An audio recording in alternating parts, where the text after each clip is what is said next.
Popular TikToker Dean Widers just got exposed for saying some words that he shouldn't be saying. Oh no, that's not very woke king of him to say. A woke influencer is getting called out for his racist past, but there's something about this story that everybody's getting wrong.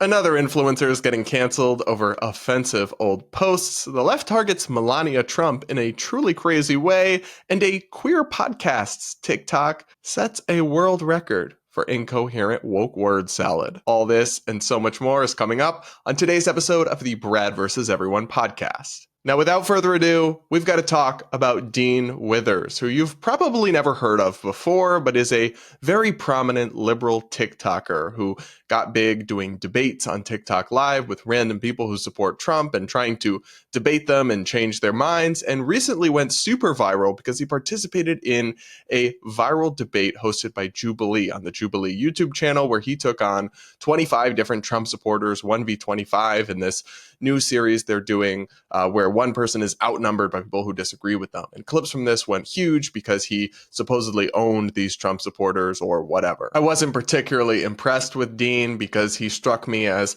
kind of a Team Blue NBC, more interested in scoring debate points than actually critically thinking or having nuanced opinions. And it seemed to me that he was debating people who didn't have the best handle on these situations and these facts in the first place to begin with. But what has interested me is the new fallout where another influencer, Bryce Hall, who's a huge TikTok star, who has come out in support of Trump controversially, is now beefing with this guy, with Dean Withers, and the saga just took a twist. It all started when Dean called out Bryce for supporting Trump and challenged him to a debate. I'm going to prove that some of the biggest creators on the internet today that are endorsing Trump are doing so in total and complete ignorance and do not have a thought between their eyes. They've been beefing and going back and forth and taking shots at each other ever since, but now Bryce is essentially trying to cancel Dean by posting screenshots and videos showing Dean using slurs like the N-word, like the F slur for gay people, and the R slur for mentally disabled people. Here's a TikTok recapping the situation and breaking it all down. Popular TikToker Dean Widers just got exposed for saying some words that he shouldn't be saying. It is probably my favorite. Oh no, that's not very woke king of him to say. He's just like ripping it in the text chains, and now there's videos being sent to me. Oh my god, that's not very woke of him to do. So there's actually multiple things that got leaked about him, but this is the first one right here, was a DM conversation, and as you can see, I blurred out the word you can't say. This one was back in 2019, but there's another screenshot that's even more recent, which is this right here. I'm assuming this was probably on his Discord. This was about 2 years ago, back in 2022. But these DMs just now got leaked. As I'm recording this video, his own Discord literally shut down because of his allegations. He went on Twitter to tweet this whole apology. I'm not gonna break down the whole thing because it's like literally a whole novel.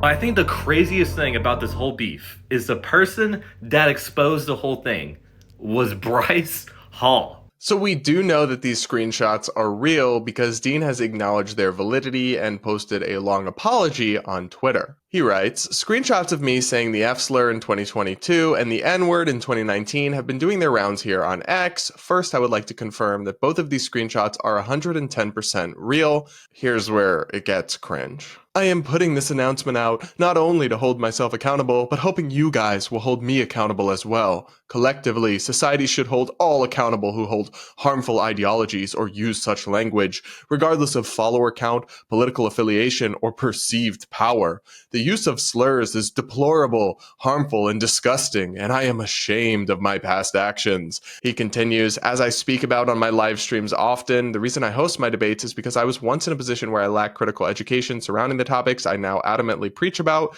and I now hope to share that same education that brought me the truth with as many people as I can. I'm ashamed of the boy I used to be, and this is something that will continue to haunt me. However, I will continue to move forward, educating those who stand in the shoes I used to stand in, advocating for the same change that I underwent on the societal level." And the ending of this little apology rant is the worst part. "I would like to personally apologize to all members of the BIPOC and LGBTQ+ communities. Thank you to all of those who are holding me accountable in good faith today. I will never forget my motivation for doing what I do now, and neither should you. I've got to be honest, I'm not a fan of this kid. He seems like a pretty low-level political thinker who just kind of parrots Team Blue talking points and simps for Kamala, so I would love to sit here and dunk on him. I really would, but I just have a hard time seeing how he really did anything significantly wrong. He was 14 years old when he wrote the N-word in a message to someone on Instagram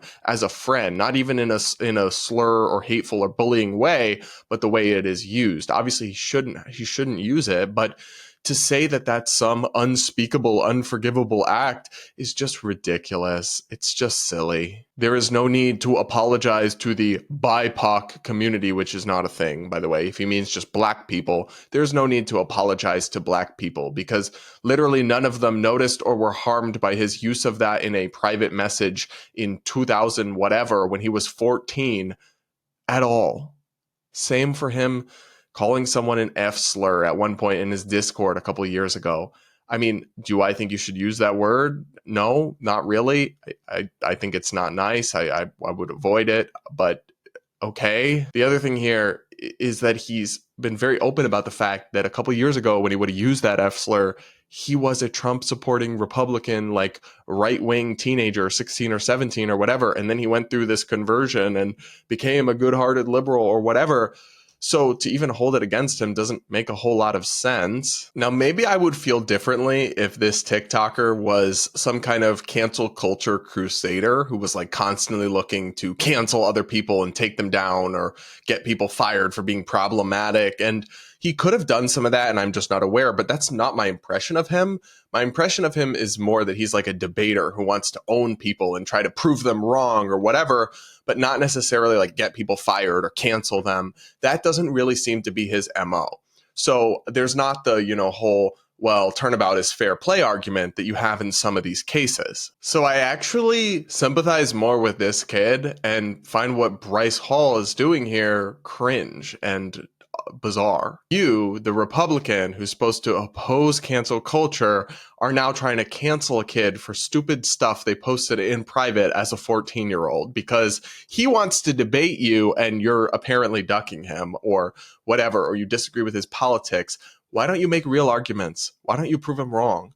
Why are you, as a random TikToker who got famous for doing cringe dances, even endorsing in the presidential election anyway? This is back to my whole point of like, people need to stay in their lanes. But if you are going to get engaged in the political fray, at least don't be a total hypocrite and start acting like a woke liberal to try to own the woke liberals. That said, for Dean, I'm not letting him off the hook here either. His apology is so cringe, and it really just seems like he's just desperate to save his own skin, and so he's going to flagellate himself and bend over and beg for the woke people. And from their perspective, from his supporters at least, who are part of the kind of woke online mob, it is hypocritical that they're willing to accept an apology from someone like him, but not necessarily from someone else. I had really hoped that we had kind of moved past this peak 2020-esque cancel culture moment in our politics and in our online culture, but it appears that we haven't, with multiple recent viral stories like the Brooke Schofield situation that I covered on the show, and now like Dean Withers. We have people trying to weaponize the digital footprint that almost every young person is going to have some sort of problematic digital footprint going forward. And they're still trying to weaponize this to take people down rather than just argue with them or explain why they're wrong or debate them. It, to me, is a really cowardly and pathetic way to engage in political discourse, and I just don't have any respect for it, whether it's coming from the left or it's coming from the right. I am open to holding people to their own standards and calling out hypocrisy, but again, it doesn't really seem like that's what's happening here. And I really do think that at some point, we're just going to have some sort of a détente. We're going to have to say, listen, everybody who's in their 20s now has some stupid digital footprint from when they were a teenager, and maybe just mutually assured destruction. Maybe we just all wipe a clean blank slate, because imagine, right, if the people who are our parents' generation or our grandparents' generation had digital records of everything they said when they were 14, 15, 16, 17, 18, it would be terrible. It would be so much worse than anything that comes up in these cancel stories today. But just teenagers have mushy brains that are undeveloped and they haven't been exposed to most of the world yet. And this idea that we're going to try to make what dumb things that people said that had very little or to no real world impact when they're 15 haunt them for the rest of their life or take away from their accomplishments or their ability to engage in certain pursuits as adults is just so fucking stupid to me. Grow up. We got to stop giving these words so much power. I mean, it's crazy. I can't even say them on YouTube. I can't even say the F slur, even being gay, or they will demonetize this video and not show it to people. I mean, the whole thing is crazy. We give these words way too much power, and then we allow people to weaponize them in these morally grotesque and really, I think, intellectually cowardly ways. I just don't support it, whether it's being done to a Democrat or a Republican, an annoying woke white lib, or somebody I'm super supportive of. It really, to me, it's all the same, and I just don't support it. But what do you guys think? Let me know in the comments below. And remember, I do pick a few comments to read and respond to in every episode. So leave your comments. I do take the time to read the comments. And if you leave it with a super chat or a super thanks, I'll definitely respond to it on tomorrow's show. And now we've got to check in on Melania Trump, because the former First Lady just shared a truly disturbing story about the way that some unhinged progressives have targeted her and hurt poor teenagers in the process. So Melania's hawking a book right now, and she just did an interview with Fox News' Maria Bartiromo, where she recounts this pretty disturbing story. Take a listen. You write some things in the book that I didn't know.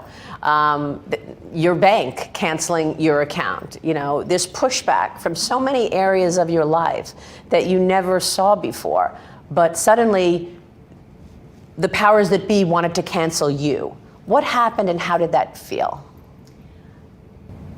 It happened already in the White House, and soon he announced for politics, but later on, more when we left the White House, when I established my own business.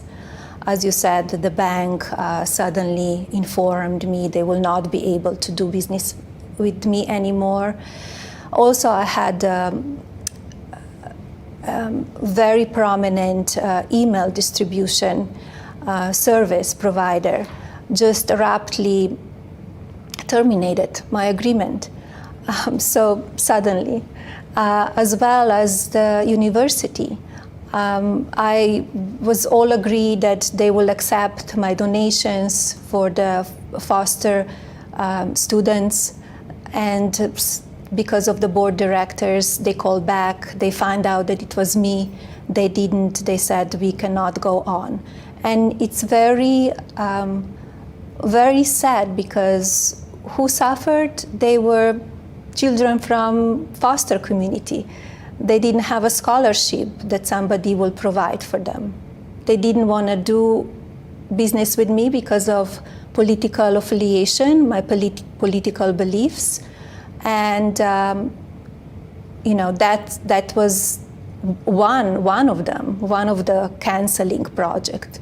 So my first response to this was, what the actual fuck? Banks and email service providers cut her and her organizations off because she's affiliated with Trump. Is that really where we're headed? How dystopian is that? I don't want my email. I wish she'd said which companies, because I would try to never use them. I don't want email companies deciding which people are too problematic to send emails. What? That is not your role. That is not what anyone as customers or consumers entrusted you with, the power to decide which people are too problematic for society. Absolutely not. Fuck off and go code some emails. That's your job.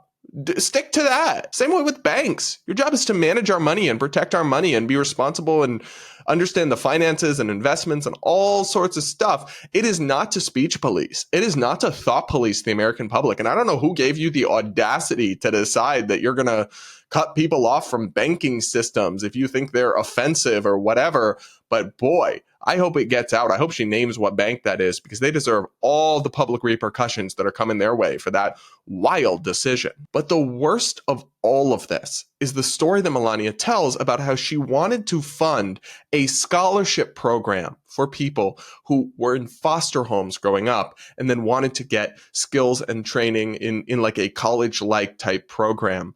But the university doing it said no because it came from her, a Trump. They passed up massive amounts of scholarship money from a donation, and I was actually able to confirm this with old reporting from the New York Times, that she offered to make anonymously, and they still rejected it because she's a Trump and whatever. She's affiliated with Donald. They really said, them kids, it's more important to virtue signal and own the Republicans than to fund a scholarship program for foster youth. Y'all, that might just be the worst case of Trump derangement syndrome. And y'all know I'm not a supporter, I'm not a fan, but that might be the worst case of Trump derangement syndrome I've ever seen in my life. Your brain has to be so broken by partisanship and tribalism to even entertain, to even have the thought to do that pop into your head.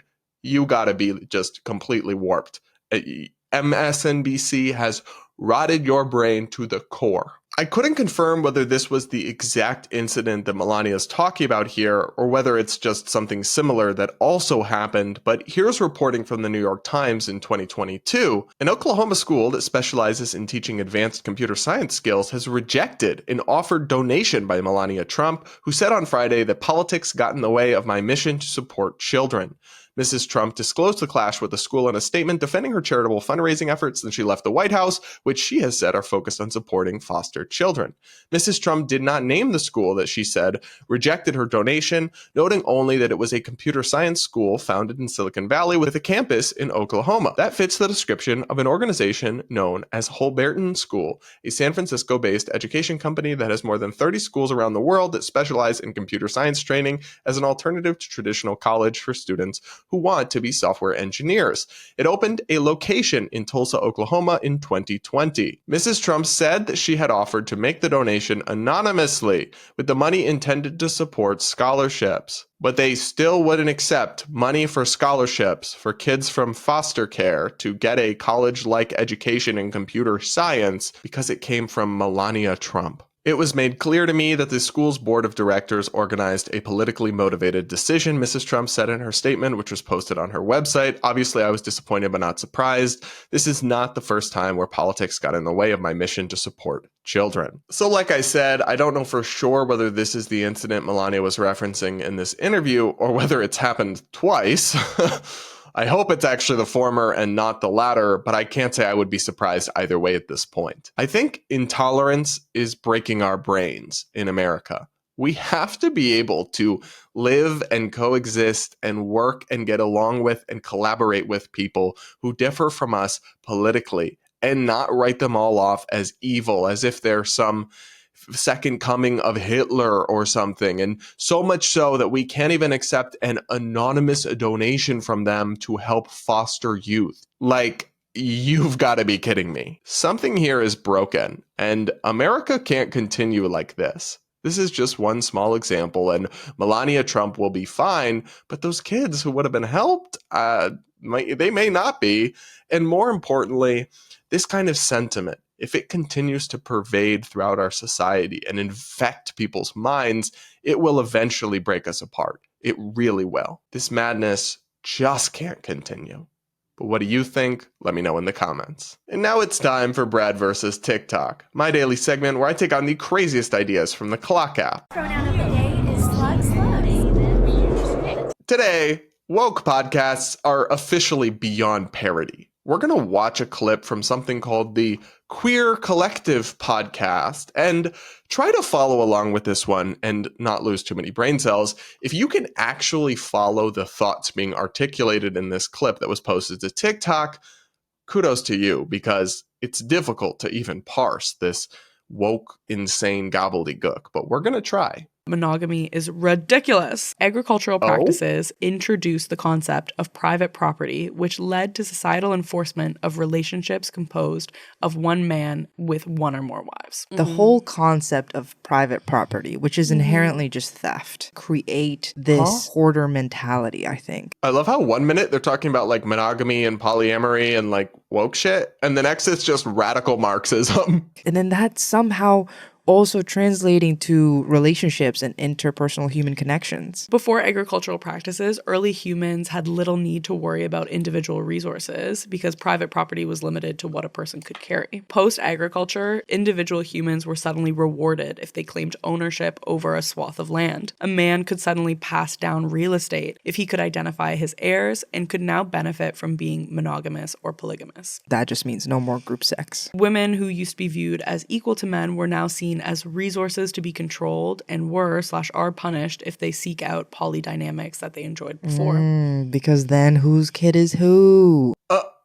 I can't be the only one, but sometimes I feel like woke people live in an alternate reality. I mean, the comments on this video just further confirm that feeling. Sounds like greed may be the very root of patriarchy and capitalism. Everyone was chilling and sharing, and then some man said, "Mine!" Yeah, that's exactly how history played out.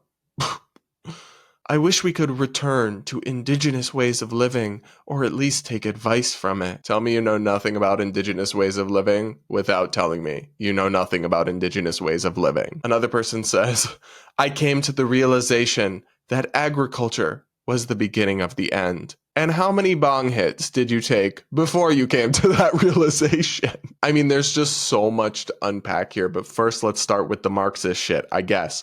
The idea that private property is theft is something so stupid. Only a highly educated academic person could believe it. It's a classic Marxist trope, but it's just not true. Me owning and operating a business does not mean I'm stealing from anyone. I can employ people. I can provide people with goods and services they want. I can help my community and create jobs. And there's no stealing involved at any point. I don't have to take anything away from people. In fact, the definition of what I'm doing is mutually beneficial exchanges because nobody's forced at gunpoint to come to my store and buy my stuff. Nobody's forced to work for me. It's all voluntary. It's all win-win agreements and arrangements. But somehow us owning businesses and being entrepreneurial is stealing. The math is not mathing, babe. But math is not the strong suit of Marxists, so I can't say I'm surprised.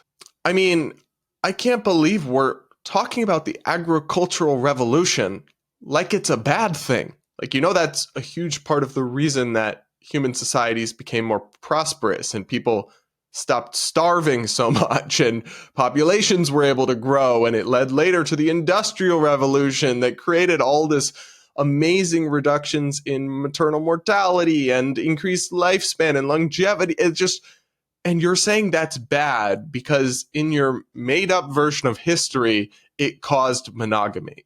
Huh? And this really is just fake history. I mean, this is history 10 hits of the crack pipe too deep. The idea that women were fully equal and all societies were feminist and dominated by gender equity, and then agriculture came along and the patriarchy was created, isn't true.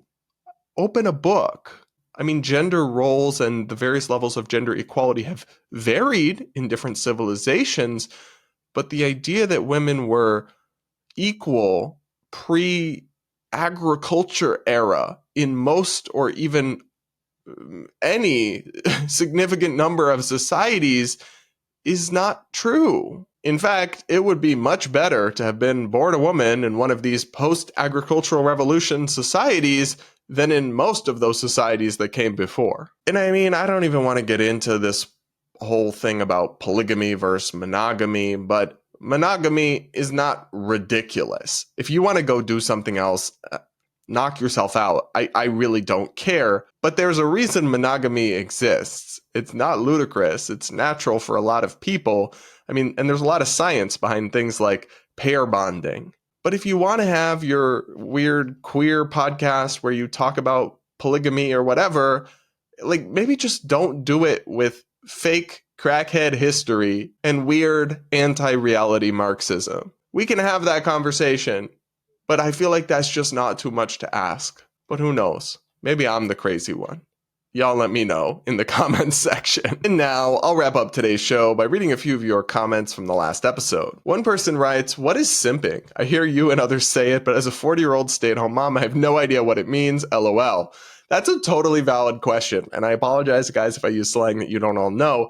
Simping is like obsessively fangirling over someone or like crushing on them unrequited. So a really beautiful girl would have like dweeby men that hit her up and follow her around and are really into her online, and she doesn't give them the time of day. Those men would be simps. So I hope that helps. Another person says, "A couple of corrections for you. According to the left, these are not allegations. They are believable allegations. And the left doesn't say believe all women. You forgot the silent part. It's believe all women, in parentheses, unless they accuse Bill Clinton or other favorite Democrats and liberals." Yeah, you're right about that second point for sure. There's been a lot of selective invocation of some of these Me Too mantras, which really has rubbed me the wrong way. Another person who wrote, "As someone who's lived in Manhattan for a few years before COVID and has the kind of job that brought me to many swanky apartments, I thought to myself, I bet she inherited it." This is about my segment on rent control with that viral video. And this person wrote, "The housing market in NYC is really like no other. The idea of inheriting a rental is something practiced by people of all economic classes there. The units are so valuable that even relatively well-off people will never be able to own, and the building owners are rarely looking to sell. So many old, beautiful spaces in the city are held onto for dear life. People will sublet for 18 years to raise a family in the suburb before they will give up their spot. All in all, I'm just incredibly envious of her. Thanks." Oh, I get it. And look, if I'd grown up in New York City, maybe I would have tried to get in on one of these. Again, I'm not judging her. I just don't think that should be some sort of government-enforced system. It just seems fundamentally unjust to me. Another person says, "Hey Brad, love watching your videos. There's so much crazy shit on all the extremes, and I like how you try to think critically and not just be in one group or the other. However, what I would like to hear from you is how someone as smart as you sees the insurrection in January 6th. From my point of view, it wouldn't matter if Trump had the best policies on every issue, which he does not. The fact that he and some of his supporters delegitimize the election results is so dangerous and crazy that it makes him an illegitimate candidate.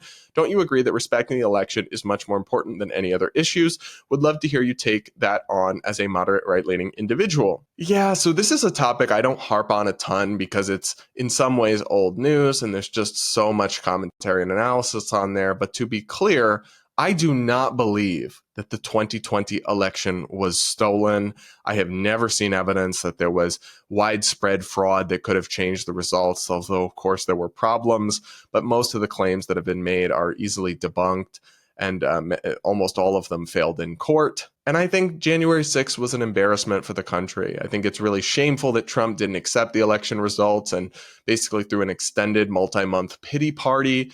And I really don't respect that. And I do view it as a really disappointing thing for a leader to do. That said, I have a lot of concerns about how mainstream Democrats, their approach is to our institutions and our society as well. I mean, many mainstream Democrats essentially support destroying the Supreme Court as we know it through literal court packing and many other policies that I think are downright dictatorial. So that's why I'm on my own little island over here, swimming my own way, just calling it like I see it. Another person writes, "Thanks, Brad. I watched your video an hour ago and that horrible Kamala song is stuck in my head. LOL, thanks for your great videos. No more brainworms, please." Yeah, I'm sorry for inflicting that song on you guys, but I had to hear it, so you do too. Another person sent a super chat and said, "This is so you won't play any more Marsh Family songs." Well, that video did really well, though. So y'all are just full of it because you say, "Please stop, this is so terrible," and then you click on it and watch it even more. So the math here is not mathing for my own audience, okay? Another person comments, "When homeschooling goes south," about the Marsh family. I mean, I don't know if they homeschool their children, but they have the aesthetics of being one. Hey, I actually know a lot of people who were homeschooled who came out great. So I don't slander the homeschool community for that cringe, okay? They don't claim them. All right, everybody, that is it for this episode of the Brad vs. Everyone podcast. Thanks so much for tuning in. Please do make sure you're subscribed if you aren't yet, and do hit that like button before you go. Do comment with your thoughts. I do read the comments, and I take the time to respond to some in every episode. Plus, if you leave your comment with a super chat or a super thanks, I'll definitely read it on the next show. And with that, we'll talk again tomorrow.